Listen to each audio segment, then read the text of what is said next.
Il y a des choses que vous avez entendu le péché générationnel.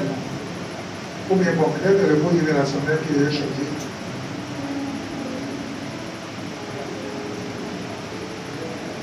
Est-ce que le péché peut avoir des conséquences de génération en génération sur la vie d'un chrétien? Voilà, c'est un peu ça. Peut avoir des conséquences de génération en génération sur la vie d'un chrétien. Est-ce que le chrétien peut avoir des conséquences de génération en génération? C'est un peu le thème qu'on va traiter ce matin. Alléluia. Voilà.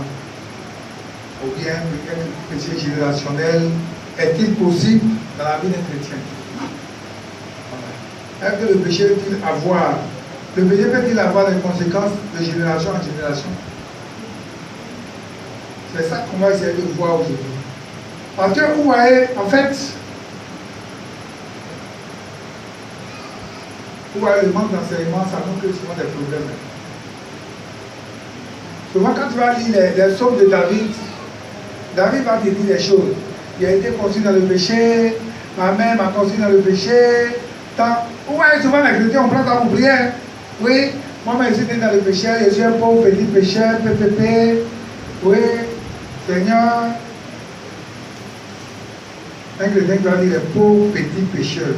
Si au moins, il avait dit il est grand pécheur, il est pauvre petit pécheur. Donc souvent les psaumes de David, il y a des choses que David disait. Mais quand on voit l'époque de David, c'était l'ancienne alliance. Et nous, notre époque, qui est la nouvelle alliance, nous avons le Saint-Esprit. Donc on voit qu'il y a des choses qui se passaient avant, mais ces choses-là n'ont pas d'influence sur nous aujourd'hui. Pour ceux qui étaient là quand il est prêché sur la croix, et c'est très privilège, peuvent comprendre que quand on est chrétien, là, la Bible dit qu'ils l'ont vaincu à cause du sang de l'agneau. Donc par le sang de l'agneau, il y a des choses qui ne peuvent plus nous influencer. Est-ce que quelqu'un me suit? Voilà, donc on va essayer de détailler ça un peu, et puis ça va nous aider. Donc on va voir d'abord ce qu'on appelle le péché. Qu'est-ce que le péché même d'abord? 1 Jean 3.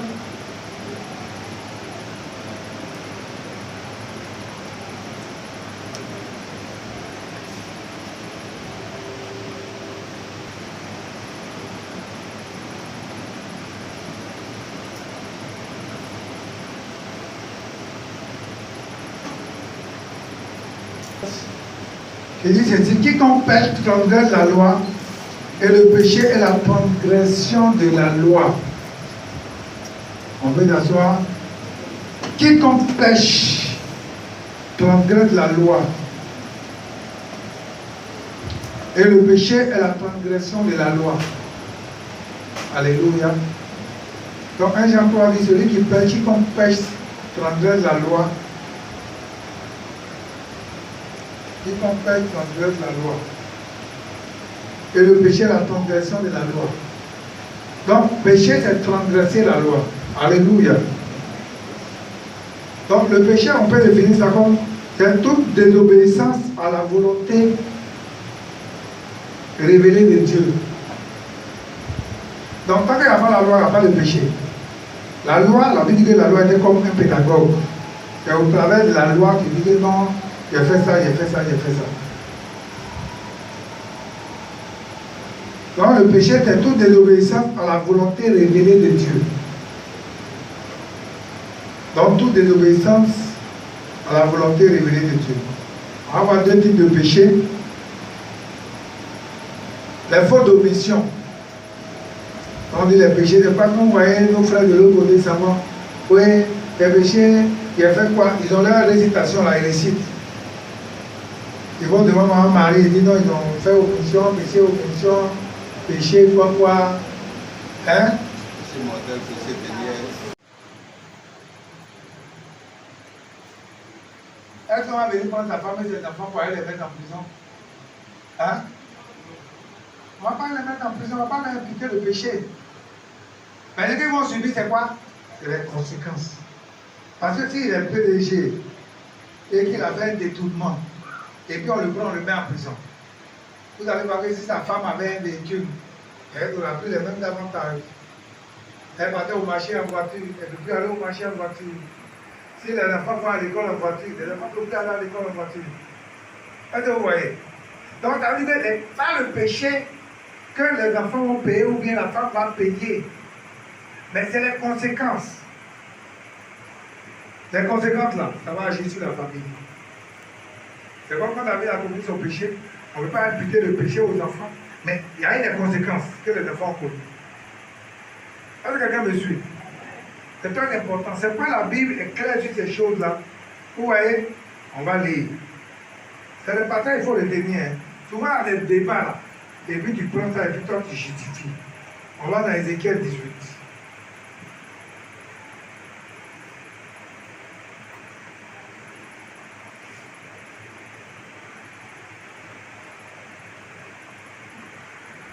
Ézéchiel, il y a un très bon livre, il y a qui n'ont jamais lu ça. Ézéchiel 18. Regarde, par verset. Proverbe en Israël. Dans le pays d'Israël. Écoutez bien. Les dames devaient prendre les yeux. Les pères ont... Attends. Dans le cas passé. Pourquoi là? On n'est pas. Pourquoi pas? Il dit, pourquoi dites-vous ce proverbe en Israël? Dans le pays d'Israël. Les pères ont mangé des raisins verts. Pourquoi dites-vous ce proverbe? Les pères ont mangé des raisins verts et les dents des enfants ont été agacés. Je vais t'aider. Les pères ont mangé des raisins verts et les dents des enfants ont été... C'est pas ce qu'il y a écrit là-bas. Hein? On va lire. Alors. Père éternel. Vous n'aurez pu lier de dire ce proverbe du fils. L'âme du fils comme l'âme du père. C'est l'âme du père qui mourra. L'une sont à moi. Qu'est-ce que le Seigneur dit à Ézéchiel? Il dit, pourquoi vous dites-vous ce proverbe en Israël? Vous dites quoi? Pourquoi vous dites que les pères ont mangé des raisins verts? Donc quand les pères ont péché là, ça veut dire que ça hérite, leurs enfants héritent de ça. Dites non, ne dites plus ça. Que l'âme du père là est à moi, l'âme du fils est à moi, mais c'est l'âme qui pêche. L'âme là qui Alléluia. Ça veut dire qu'un péché que ton père a commis là, le péché là, on ne peut pas imputer ça à un enfant. Mais comme il a dit, les conséquences peuvent agir dans la vie de l'enfant. Comment? On va voir maintenant. Exode 20.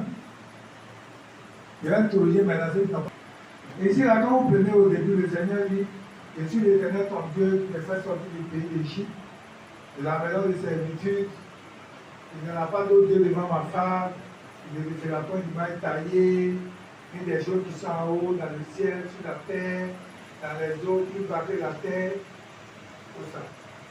Et il dit, tu ne te prosterneras point devant elle. Allô, on suit, vous parlez votre groupe, vous dites ce proverbe en Israël. Est-ce qu'on vient de lire là? Et il dit, pas de l'idolâtrie. Et il dit, tu ne feras point du mal taillé. Et il dit que il dit, tu ne feras point du mal taillé, tu ne serviras point qu'à moi, l'Éternel ton Dieu, je suis un Dieu jaloux. Je punis l'iniquité des pères tous les enfants jusqu'à 3, 4 générations. Vous voyez, si vous arrêtez là, c'est faux. Il dit, je punis qu'à 3, 4 générations pour ceux qui les haïssent. Ça dit ton père là, il ne m'aimait pas, il me haïssait, il faisait idolâtrie. Toi qui viens, tu es son fils, tu veux suivre les pas de ton père. C'est dans la même malédiction. Est-ce que quelqu'un me comprend? C'est pas dire que tu me haïsses. Ton père là, il me haïssait, il ne me servirait pas. Il servait des bois étrangers. Il servait des idoles. Et moi, Dieu, il n'était pas content de ça. Maintenant, si toi, l'enfant, tu viens, et que tu veux suivre les traces de ton père, la même malédiction va te suivre. Est-ce que vous comprenez? Je prends un exemple. Un père qui danse combien? Ou bien qui est bouddhiste, ou bien qui est féticheur, ou bien je ne sais pas quoi. Et puis, il a subi ses conséquences. Jusqu'à toi qui nais dans la famille, là. Il dit, moi aussi, j'ai su les plans de mon père. Tu suis les plans, il est bouddhiste. Il dit, moi aussi, je vais bouddhiste, ou bien je vais quoi. En tout cas, les mêmes pratiques là, tu le suis, les mêmes malédictions te suivent. Il dit, non, moi, voilà mon papa là, il est clamant, il est marabout, ou bien il est quoi. Et moi, maintenant, il regarde dans la famille là, c'est la misère en vie. Ça, ça ne m'arrange pas. On t'annonce l'évangile, tu dis, moi, j'ai compris, je donne ma vie au Seigneur. Tu sors de cette voie de malédiction là. C'est pourquoi il dit, je fais miséricorde à 1000 générations à ceux qui m'aiment. Est-ce que vous comprenez? Ça veut dire que je n'ai pas dans la lignée de mon père qui haïssait le Seigneur. Mais moi, j'aime le Seigneur. Donc, moi, à moi, je ne suis pas dans la malédiction qui a 4 générations, mais moi, je suis dans la bénédiction qui a 1000 générations. Parce que moi, je connais le Seigneur, je le sais. Mais tous les enfants qui vont être avec moi, qui vont servir le Seigneur, on est dans la 1000 générations. Mais si quelqu'un, par exemple, vient après moi qui dit, ah non, moi, papa, je ne vais pas te suivre. Moi, je vais aller sur le grand-père qui a adoré les fétiches. Toi, tu te mets dans la malédiction. Est-ce que quelqu'un me suit? Hein? C'est ce que ce verset avait dit. Simplement. Donc, souvent, on dit, pendant, il a été conçu dans le péché, mon papa avait ceci. Souvent, on va citer tout ce que mon papa a fait là. On va citer tout ce que la maman a fait, tout ce que le temps. Mais si toi, tu dis, moi là, je sors de ça, et que moi, je suis le Seigneur là, toutes tes malédictions là, toi, tu n'es plus lié à ça. Tu es détaché de ça. Mais la Bible dit que tu vas vivre qu'à 1000. Tu vas bénéficier qu'à 1000 générations. C'est-à-dire après toi, tes enfants, tout. Parce que toi, tu as coupé ce lien de malédiction là. Mais si là, tu regardes dedans, tu dis, bon, moi, ma maman faisait ça. Moi, je suis venu, je suis ma maman, je l'ai fait. Tu vas surmettre dans la malédiction. C'est ce que tu avais dit. Donc, en fait, les enfants là, quand l'enfant a un certain âge, ce que l'enfant même va décider là, c'est ça qui va déterminer la suite de sa vie. Ce n'est pas un père. C'est pourquoi les pères, les mères, on doit amener nos enfants à suivre le Seigneur, à connaître le Seigneur, à aimer le Seigneur, à servir le Seigneur, à marcher dans les traces du Seigneur pour que nous soyons bénis jusqu'à 1000 générations. Mais si on vient, on se dit, oh, tel père là, il a fait tant, moi aussi j'ai fait la même chose. Ouais, c'est pas bon. Donc c'est ce que ça veut dire. Donc c'est pas Israël dit. Il dit, pourquoi dites-vous ce pouvoir en Israël? Ça veut dire que vous n'avez même plus dit ça en Israël encore. Vous dites, un père a fait ça, donc comme il a fait ça aussi, quelqu'un aussi de ses enfants. La malédiction peut suivre quelqu'un, comme il est dit là, s'il décide de suivre les pratiques de son père ou de sa mère, les mauvaises pratiques que les parents ont été. C'est pas comme on disait 1 Pierre 1, verset 18. Vous allez lire, vous allez voir.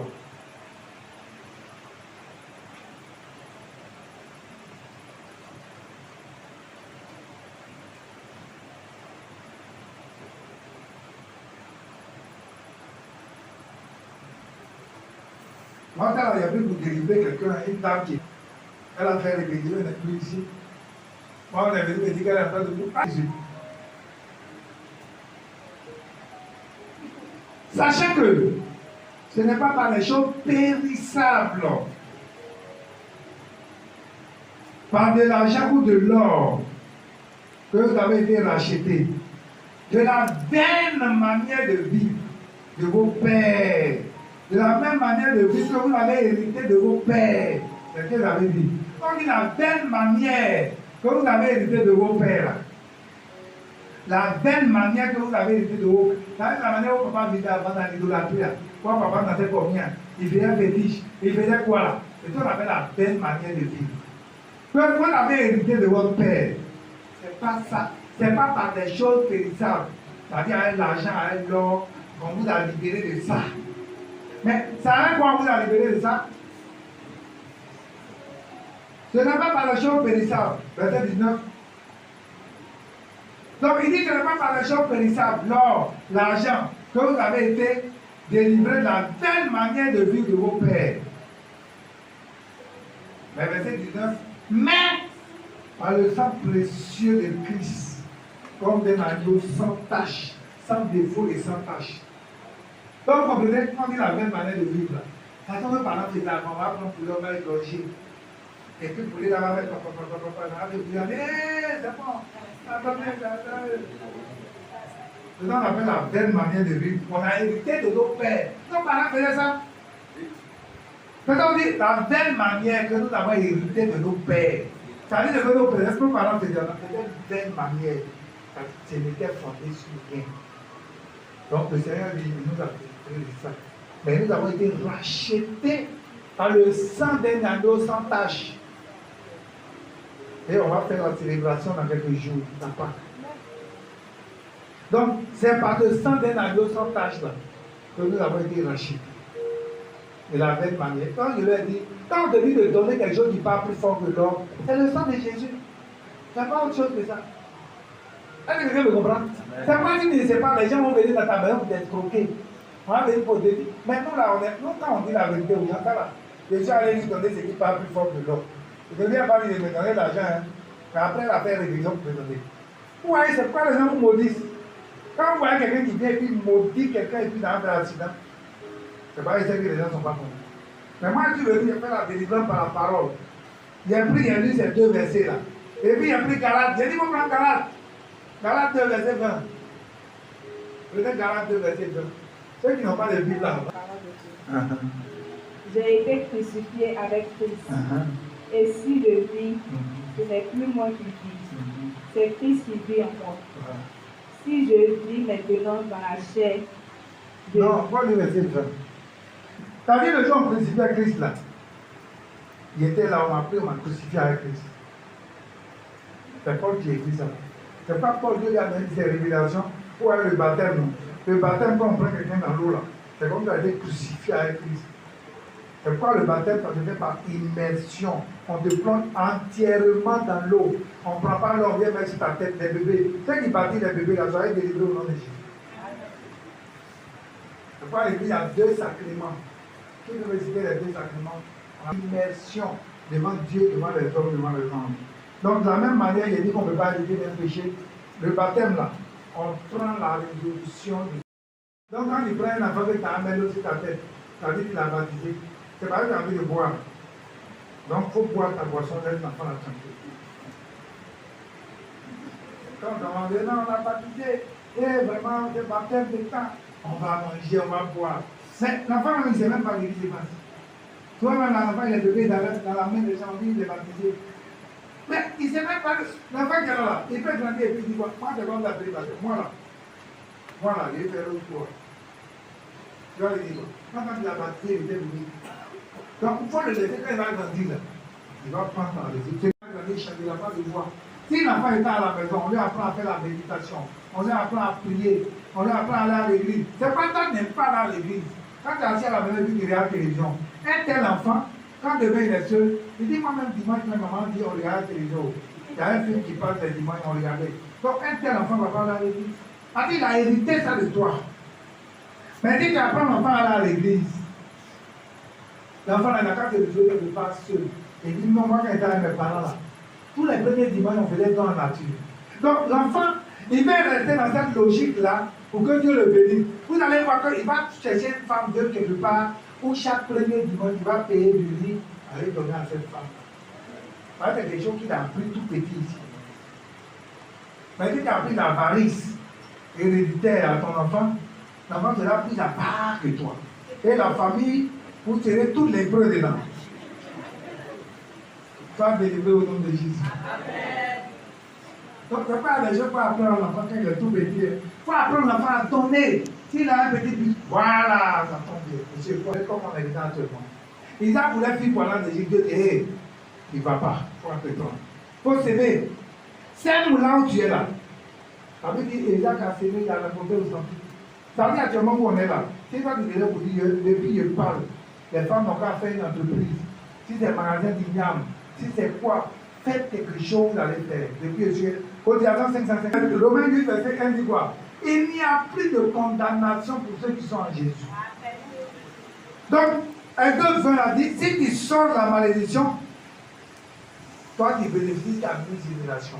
Donc, si toi tu t'es attaché au Seigneur, C'est quoi Paul à la révélation vous dit, il n'y a donc plus de condamnation pour ceux qui sont en Jésus. Romains 8, verset 1. Ça, il ne veut pas être en Jésus, et puis ça va dire, moi-même là, vraiment, quand je regarde là-haut, mon papa il a souffert. On ne va pas souffrir parce qu'il n'y avait pas Jésus. Oui, moi quand il y a ma situation, j'allais dire à maman, ta maman a souffert parce qu'elle n'avait pas Jésus. Est-ce que vous comprenez? Mais si toi tu es sorti du rang, toi tu dis, moi là, je suis en Jésus.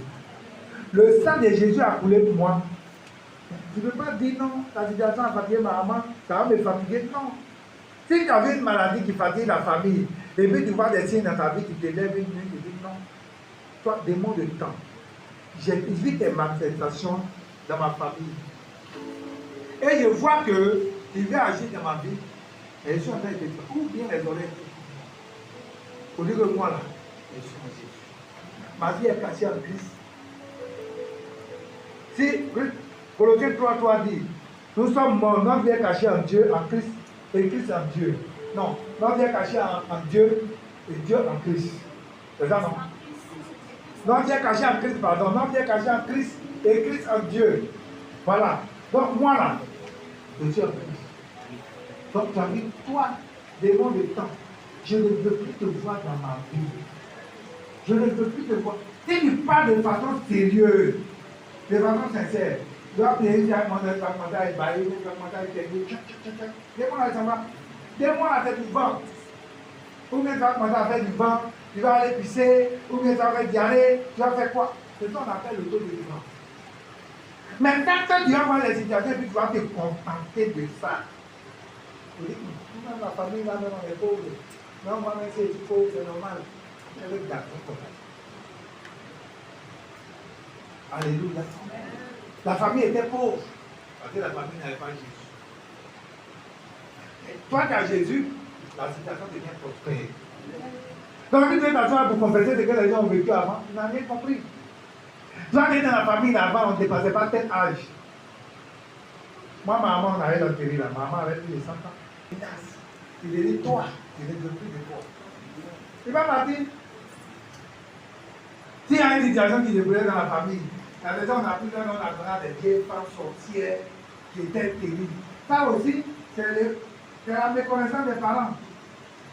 Si une grand-mère sorcière, elle n'a pas fait enfant, et puis quand on arrive dans la famille, on n'a plus de nom, on a lui donné. Tu dois dire les mêmes signes de la grand-mère. Pas les noms des grand-mères, arrêtez les donner ça aux enfants. Dis-moi même. Vous pouvez aller dans la vie, il y a plein de noms dans la vie, vous donnez ça aux enfants. Donc, si on a donné un nom comme ça, et puis tu vois l'influence qui est en train d'agir sur ta vie. C'est comme plus à part d'aujourd'hui, on t'appelle plus Jacob. Le tu vas t'appeler Jacob ici. Là. Le nom tu portes là-haut. On dit, la maman là, c'est là. Elle est même pas là. Et puis, elle vient, elle n'a pas fait un frère. Elle vient par là avec tout le monde, Marie Coulaté. Quand tu vois ça là, et puis tu vois que les plus guerriers là te fatiguent aussi. Parce que pour toi, elle n'est pas à l'étranger. Tu te dis non, ça là. C'est les signes de la vieille là qui me fatigue. Tu te lèves matin et puis tu dis le nom là. Il dit bon, tu prends une feuille, tu écris le nom là. Et puis tu prends un petit groupe, tu bats, il dit bon, demande le temps. Tu dis le nom. À partir d'aujourd'hui là, c'est fini. Il n'y a plus de toi. Et puis tu vas prier, Dieu va te donner un nom biblique. Voilà comment les délivrances se font. Il y en a qui pensent que tout va venir du pasteur. Oui, le pasteur même, vraiment, il a quand même imposé la main, prier, moi je n'ai pas le temps. Si Dieu me donne un problème ou me donne un message sur toi, si il doit faire jeune, là, il va faire jeune, je ne vais même pas te dire. Mais il y a des choses que toi-même tu as vu là. Si tu ne veux pas te délivrer. Et une famille où tu vois qu'on fait concubinage. Par rapport à faire concubinage, il a cheveux blancs, il a là la rigueur d'un concubinage. Et puis tu vois que les mêmes concubinages sont en train de t'influencer. Tu as influencé tous tes grands frères. Et puis tu as en train de t'influencer. Si tu ne peux pas t'élever. Ou bien une femme qui allait te marier dans une famille où tu es concubinage. Le père a fait concubinage, le grand-père a fait concubinage. Tu te renseignes, tu dis que c'est une famille de concubinage. Et puis toi, tu es venu dedans. Et puis tu regardes les signes, tu te rends compte que le concubinage est en train de tirer. Tu te lèves matin, tu dis, bon, ok, je suis dans un moment. On te demande, tu ne vas pas dire, non, c'est bon. Tu as au moins une semaine dans ça où tu te lèves à 23 heures. Et puis tu viens pas, tu te dis 7 heures. Il faut que ça change. Avec moi là. La Bible dit que Jacob, il a lutté avec l'ange. Il a lutté avec Dieu. Dieu lui dit d'abord comment il dit, il m'appelle Jacob. Il dit quoi? Ce nom-là, je n'ai plus entendre. Désormais, il s'appelle Israël. Et on dit qu'il a été payé. Donc, tant qu'il n'a pas pris la résolution, au métier avec concours, tu t'en vas passer. On dit pas concours là, ça va être 2 millions, 3 millions. Toi, tu n'as pas l'argent. Mais tu as au moins ta voix que tu peux prendre pour prier. Tu t'élèves, tu prends rendez-vous avec le Seigneur. Amen. Pendant au moins une semaine. Seigneur. Concours là. Moi, je ne sais pas, ils vont polluer, ils vont pas polluer. Moi, ce n'est pas mon problème. Mais moi, mon nom m'a carré sur la vie des amis. La Bible dit c'est lui qui inspire, non? Il va inspirer le païen qui fait concours là. Quand il va arriver sur ta feuille comme ça, il voit, tout est noir, et puis il voit ta feuille là, il voit 20 sur 20. Et puis il note devant ton nom. Peut-être qu'il y a eu 0, qu'il y a eu 2. Il va taper d'or, on va payer dormir. On va payer matelas, mais quand le gars prend ta feuille là, 2 la vie, il va 20. Il a eu 0, 2. Mais lui, quand il voit comme ça, les autres esprits, il met peur dans les yeux là, lui, c'est 20, lui, il voit comme ça. Et puis il écrit 20. Mais attends, vous pensez que. C'est que les malabous, quand vous avez des malabous là, ils prennent la pique, ils prennent les sommes là, vous savez. Vous avez ça non? Et ils prennent les sommes, et puis toi-même, pour qui somme a été écrit là, la dernière somme là, il ne connaît même pas un seul verset de somme. Quel est le somme le plus court de la Bible? Il y a des prières d'autorité, tu dirais, non, il faut que ça change. C'est une autre situation là. J'ai remarqué. Il faut que ça change. Si tu n'as pas compris, attends le pasteur. Attends le pasteur. Le pasteur l'a envoyé, pour l'attendre, il va venir. Que le Seigneur nous aide. Amen. Amen. Voilà, donc pour terminer, on dira que Dieu nous a créés saints. Hein? Nous n'avons pas de nature. Parce que si on dit, non, moi je suis une nature pécheresse, je suis ceci. L'homme n'a pas une nature pécheresse. Dieu nous a créés saints. Notre nature, Dieu nous a créés, nous là. On est ici de Dieu. Donc nous n'avons pas de nature pécheresse. Quand on dit nature, c'est quoi? Nature, c'est la valeur intrinsèque de l'homme. C'est ce qui est inné. Quand on est né avec. Hein? Ça ne change pas. Le corps, il est immuable. Donc notre nature ne change pas. Donc la nature pécheresse, quand vous regardez, c'est l'invention des hommes. Sinon, ça n'existe pas. Donc il ne faut pas arrêter de dire non, moi j'ai une nature pécheresse, moi-même, mon papa a une nature pécheresse, ma maman, on va citer les noms des grands-mères, des grands-pères, des grands-papas.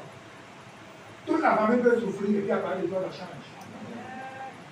Moi, je dis ce que mon papa n'a pas pu faire, il va pouvoir faire. On va avec des. Toi, tu dois aller au-delà.